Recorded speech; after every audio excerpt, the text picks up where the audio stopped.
ายดีพี่น้องเด้อขับมือย่างกลับบ้านเด้อคงเฮียนป้าดวันนี้เลิกค่ำเลยพี่น้องเพิ่นมีรวมโยงเฮียน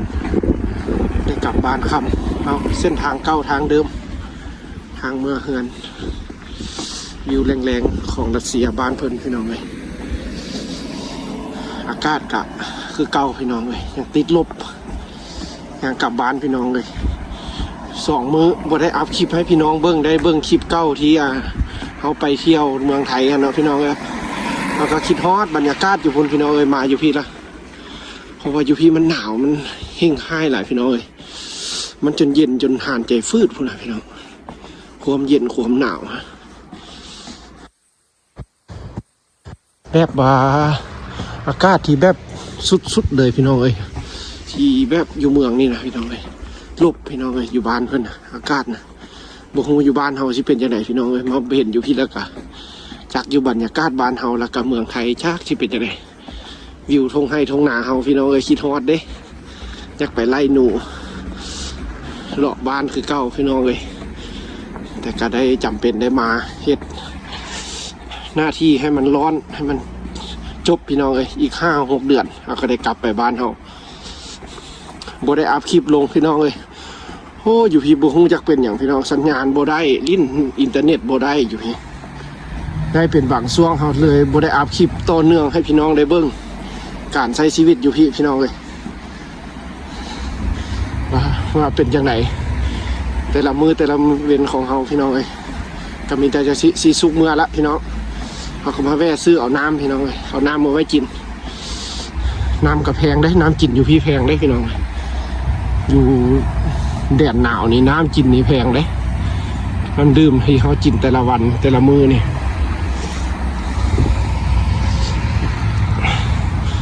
อย่างทางนี้ซะคือว่าวิวงามๆเลยก็เป็นทางเมืองบ้านของเขาพี่น้องเลยปกติเส้นทางนี้ย่างเมืองเฮือนกะ1 ลักพี่น้องเลยลักไปปลายนึงกับบ่ไก่ได้ย่างแบบนี้ทุกมื้อพี่น้องแล้วก็เลิกเฮียนแล้วกับเมื่อหอพักนี่ก็ถ่ายบรรยากาศเมื่อนำพี่น้องที่บ่ได้อัพคลิปลงต่อเนื่องให้เบิ่งก็ย้อนว่าอินเทอร์เน็ตอยู่พี่บ่ได้เด้อพี่น้องเลยเพราะว่ากลางคืนมาดึกมานี่แห้งบ่ได้เลยเพราะว่าอยู่บ้านเพิ่นจะปิดอินเทอร์เน็ตมันจะมีสัญญาณรบกวนนะคืนนั่นนะพี่น้องเพราะว่าเพิ่นจะให้ความปลอดภัยในการแบบประชาชนนอนนะเขาก็บ่ฮู้ดอกว่าบ้านเพิ่นเป็นหยังอยู่จังได๋นะเพราะว่ากลางคืนมาแล้วแมนฮอด11 โมงกลางคืนแล้วแมนอยู่รัสเซียจะบ่มีสัญญาณเน็ตใดๆเลยแล้วก็ผู้คนก็ช่วงนี้ก็ไปใส่บ่ได้เมื่อบ่มีสัญญาณก็ไปบ่ได้เด้พี่น้องเพราะว่าแต่เฮาหรือเพิ่นซ้ำนี่ก็เริ่มละพี่น้องคนกำลังเลิกเวียกเลิกงานกำลังกลับบ้านกลับเฮือนฮอด11 โมงแล้วแมนเพิ่นปิดจนฮอด6 โมงเช้าพี่น้องจังสิมีสัญญาณติดต่อหากันในการเดินทางเบิ่งรถบ้านหิมะจนเต็มมันก็ขี่ไปเลยเนาะอยู่รัสเซียบ่มีบ่อนเมียนรถคือบ้านเฮาพี่น้องเป็นนั่นโถบ่อนคอกรถบ่มีหยังสิบ่มีเพราะว่าเพิ่นจะจอดไว้กลางเดินนี่เลยตากหมอกตากฝนตากหิมะอันนี้บ่อนเฮาย่างมานี่ก็เป็นแบบเป็นบ่อนของวิลาชนพี่น้องดีแบบเพิ่นเสียสละเลือดเนื้อเพื่อชาติบ้านเมืองเพิ่นจะติดไว้นี่หมดพี่น้องยาวเลยเหยียดเลยเด้อพี่น้องเลยเราก็บ่ได้อัพคลิปให้เบิ่งมีแต่คันซาล่าหลังกะฝากพี่น้องเป็นกำลังใจเด้ออย่าฟ้าวทิ่มเปล่าปะชีวิตเฮาเด้อพี่น้องเอ้ยติดตามเบิ่งเด้อเฮาสิเป็นจังไดพี่น้องเอ้ยขอเวลาแต่ 5-6 เดือนเฮาก็สำเร็จการศึกษาแล้วก็สิกลับไปบ้านเฮาแล้วพี่น้องเลยเขาก็สิถ่ายให้เบิ่งกันมาอยู่พี่น้องเลยบางทีเมื่อพุ่นก็อาจจะบ่ได้มาพี่แล้วแล้วก็สิถ่ายเป็นประสบการณ์ชีวิตไปเลยพี่น้องเลยการใช้ชีวิตแต่ละมื้อแต่ละวันนี่แหละบ่ได้ไปท่องเที่ยวสถานที่งามๆให้พี่น้องเบิ่งดอกเด้อเพราะว่ามาอยู่พี่ก็บ่ได้ไปสะดอกพี่น้องเพราะว่าไปใส่มันก็ต้องได้ใช้เงินใช้คำหลายเขาก็บ่ได้ไปอย่างมากก็สิได้ไปก็แม่นไปซื้ออาหารการกินตลาดสดบ้านเพิ่นเดี๋ยวสิพาไปเบิ่งพี่น้องมื้อใดวันเสาร์ วันเสาร์นี้ยังเฮียนอยู่น่าจะเป็นวันอาทิตย์อาทิตย์หนึ่งจะพักแต่วันอาทิตย์วันเดียวพี่น้องเลยเดี๋ยวเขาจะไปตลาดแล้วก็จะไปเบิ่งตลาดสดบ้านเพิ่นน้ำกันพี่น้องชีวิตประจำวันใช้ชีวิตอยู่รัสเซียเอาพี่น้องเอ้ยต่อโทรศัพท์มันดับนะพี่น้องเอ้ยมันเย็นพูดเอาแล้วก็แม่นเขาก็เป็นห่วงเป็นใยทางบ้านเด้อพี่น้องเอ้ยเพื่อนที่เพิ่นเป็นห่วงเป็นใยเขาคือกันทั้งแหละพี่น้องเอ้ยแล้วเขาก็สิมีสัญญาณมื้อใดเขาก็สิอัพให้เบิ่งเด้อพี่น้องเอ้ยนี่ก็เป็นชีวิตของเขาแต่ละมื้อแต่ละวันได้ย่างไปจังซี่พี่น้องไปโรงเรียนนะเราบ่ได้ขี่รถเมล์หรือว่าย่างอย่างเดียวนี่ก็เป็นวิวบ้านเฮิรนตอนแรงเด้อพี่น้องบ่ได้ค่ำบ่ได้ดึกดอกตอนนี้ก็มีแต่7 โมงพี่น้องเอ้ย7 โมง23 นาทีตอนนี้นะพี่น้องนี่ก็เป็นบ้านเฮิรนรถรางพาหนะเส้นทางบ้านเฮิรนก็เป็นสิพี่น้องเพิ่นก็บ่ได้ประเทศก็บ่ได้แบบที่ดูหลาเจริญกว้างใหญ่หลายพี่น้องเพราะว่าอยู่นี่ก็บ่แม่นเมืองหลวงพี่น้องเอ้ยคันเมืองหลวงมอสโกก็โอ้บ่ให้ว่าละพี่น้องเอ้ยอันนี้ก็เป็นเมืองจิวเม่นแต่หากมีคอมเมนต์นึงที่เพิ่นมาเม้นนำเฮาหันเพิ่นก็ว่าเมืองนี้ก็ถือว่ามีเศรษฐกิจที่ดีได้พี่น้องเอ้ยเศรษฐกิจที่ดีก็คือแม่นน้ำมันพี่น้องเอ้ยเป็นบ่อน้ำมันได้อยู่นี่พี่น้องมีบ่อน้ำมันที่ส่งออกไปทางบ้านเฮาไปหาประเทศจีนพุ่นแหละเดี๋ยวมื้อใดเฮามีเวลาแล้วสิไปถ่ายเบิ่งพี่น้องในการส่งน้ำมันของเพิ่นอยู่รถไฟนั่นแหละพี่น้องที่เฮามาน่ะมันจะเป็น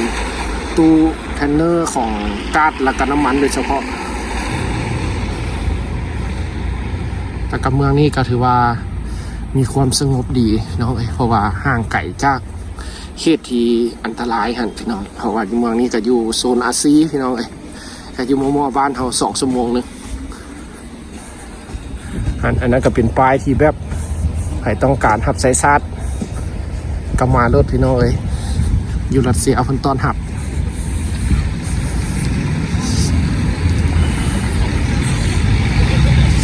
เย็ดพี่น้องเบิ้งคนบ้านเฮิรนจนใส่5 หมุก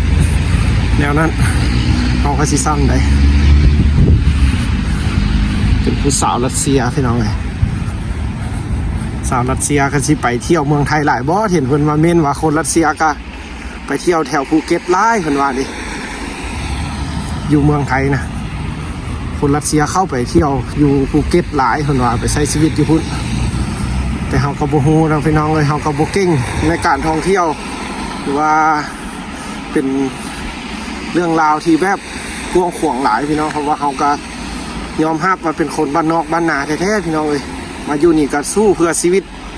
เพื่อความฝันของตัวเองสิสุกหันเมืองแล้วเด้อพี่น้องเฮาสิสุกมาแต่งกินท่าแต่เฮาก็มาถ่ายคลิปตอนกลับบ้านให้พี่น้องเบิ่งเล่าเรื่องเหตุการณ์อยู่พี่น้องถือว่าแม่นอัพเน็ตช้าพี่น้องเพราะว่า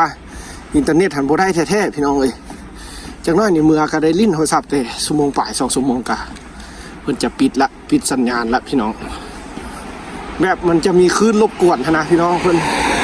รักษาความปลอดภัยเฮาก็บ่ฮู้นะฮู้แต่ว่าเป็นคลื่นรบกวน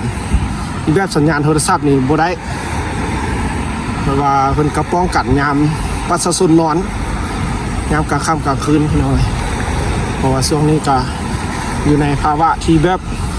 ตึงเครียดเรื่องราวบ้านเมืองเอาพี่น้องสิฮอดละนี่เงินเฮากันดกๆห่างๆนี่แหละพี่น้องอยู่น้ำกันพอพักไปเศร้าหลังงามก็บ่ได้ดอกพี่น้องนี่ข้างหน้านี่แหละถึงนี่แหละหลังดกๆห่างๆแต่หักก็ห่างแต่ทางนอกพี่น้องทางในก็พออยู่ได้อยู่เดือนนึงก็7-8 ล้านผู้ได้พี่น้องคือเงินกีบของเฮาก็เศร้าหลายคนเฮาก็เศร้าหลายคนพี่น้อง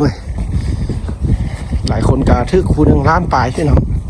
เงินกีบบ้านเฮากับผู้ละล้านก็ซ้ำกับเศร้าของพักบ้านเฮาหมดแล้ว